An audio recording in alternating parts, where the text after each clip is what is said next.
Assalamualaikum warahmatullahi wabarakatuh. Pada pertemuan kali ini kita akan membahas teman toksik bagian 2.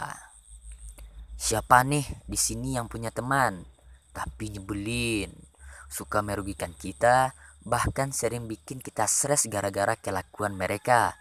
Wah, kalau kamu punya teman seperti itu, perlu waspada dan super hati-hati ya. Bisa jadi mereka masuk ke dalam kategori toxic relationship dalam pertemanan atau teman toksik. Hubungan pertemanan memang penting banget untuk kita sebagai makhluk sosial. Tapi nggak semua orang harus kita jadikan teman loh. Namanya juga pertemanan, harus ada hubungan mutualism. Jangan sampai cuma ngerugiin dan memberi dampak negatif di kehidupan kita. So, kalau kamu punya teman toksik dalam kehidupan, jangan ragu deh untuk pergi jauh-jauh. Memang apa sih toxic relationship dalam pertemanan sampai kita harus menghindari, sampai kita pergi jauh-jauh? Dalam Suzanne, dalam Psikologi Today, menggambarkan pertemanan yang toksik sebagai hubungan pertemanan dengan teman yang beracun. Terus apa tuh beracun? Misalnya, seringkali datang hanya ketika butuh. Juga berusaha mengisolasi seseorang dari kawan-kawannya yang lain, selalu merasa iri, memfitnah orang lain demi menjaga eksklusivitas pertemanan dan hobi berkompetisi. Sejalan dengan Susan Gilliard 2016 juga menjelaskan bahwa toxic relationship dalam pertemanan dapat menimbulkan berbagai dampak negatif loh, seperti menyebabkan stres, rambut rontok, berat badan berkurang, berat badan bertambah, kecemasan yang berlebihan, depresi, kemarahan, dan masalah kesehatan yang lainnya. Maka itu disebut beracun. Jika teman kamu membuatmu harus merasa menyakiti orang lain, maka jelas kamu terjebak dalam hubungan yang beracun. Sederhananya, toxic relationship dalam pertemanan merupakan hubungan pertemanan yang tidak sehat. Terlalu banyak aura negatif selama menjalin hubungan pertemanan dan membuat kamu merasa tidak nyaman. Coba deh ingat-ingat, dalam kehidupan kamu atau rasakan di sekitar circle kamu, pertemanan kamu, ada nggak sih orang-orang yang masuk kriteria teman yang toksik? Apa sih ciri-ciri toxic friendship?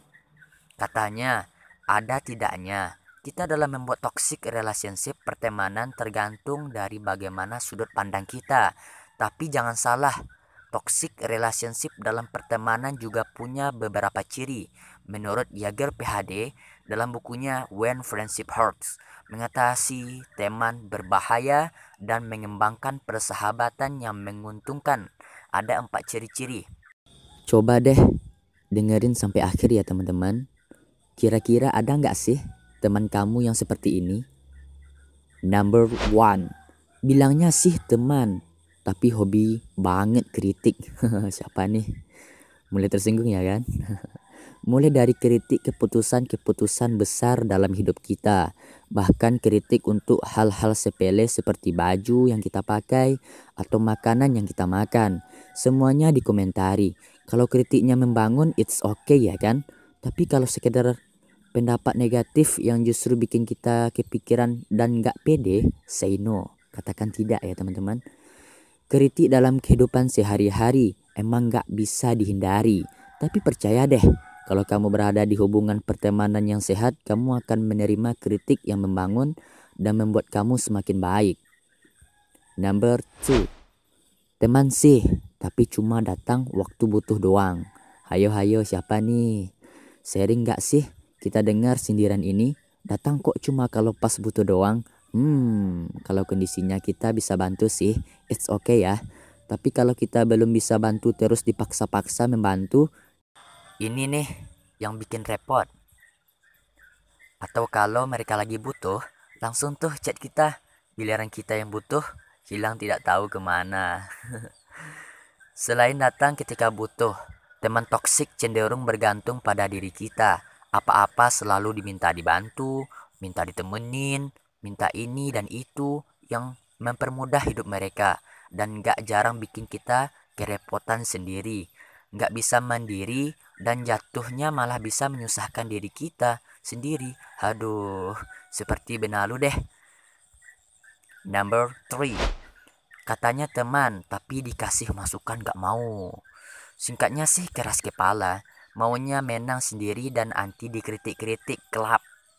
Kesel juga ya kalau punya teman kayak gini. Kalau kata orang sih, batu banget dikasih tahu, saking keras kepalanya.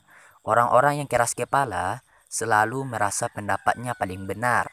Nah, yang kayak gini nih biasanya nggak mau mengakui kesalahan ya teman-teman.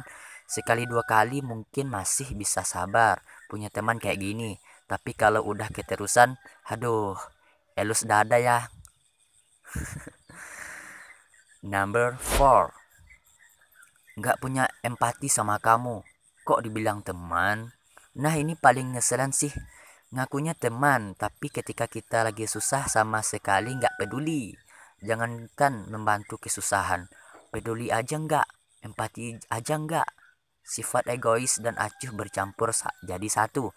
Tidak bisa memberikan rasa turut berduka, sedih, atau sudah ketika kita merasakan hal tersebut. Malas banget sih kalau punya teman yang sikapnya seperti ini. Padahal kan ya, ketika kita sedang susah tentu kita butuh yang namanya teman, berbagi. Jangan berlebihan, membantu deh, sekadar aja. Mendengarkan keluh kesah rasanya udah cukup lah. Tapi kalau teman kita nggak punya empati untuk sekedar mendengarkan, jadi siapa nih yang punya teman-teman dengan ciri-ciri di atas? Ngaku-ngaku.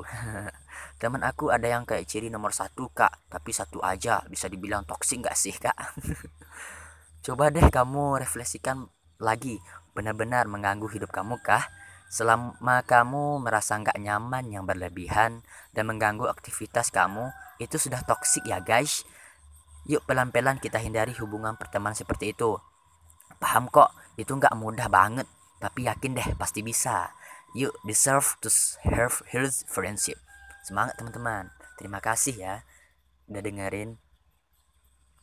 Wassalamualaikum warahmatullahi wabarakatuh.